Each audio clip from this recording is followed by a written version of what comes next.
Rajpat college. এটি কাশিয়ানী উপজেলার রাজপাট গ্রামে অবস্থিত। কলেজটি প্রতিষ্ঠা করেছেন জনাব সিদ্দিকুর রহমান লেবু মিয়া। কলেজটিতে একটি দোতলা বিশিষ্ট ভবন, একটি বিজ্ঞান ভবন ও একটি তিনতলা বিশিষ্ট ভবন রয়েছে। একটি খেলার মাঠ সহ একটি পুকুর রয়েছে। আজ আমরা দেখব এই কলেজটি পাখির চোখে দেখতে কেমন।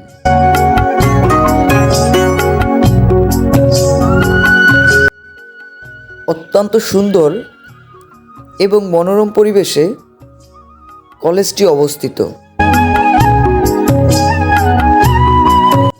এলাকাবাসীর অকুণ্ঠ ভালোবাসা ও ত্যাগের বিনিময়ে গড়ে উঠেছে এই কলেজটি। কলেজটি এলাকাবাসীর অহংকার। তো এই ছিল আজকের ভিডিওটি ভালো লাগলে লাইক, কমেন্ট, শেয়ার করে দিন।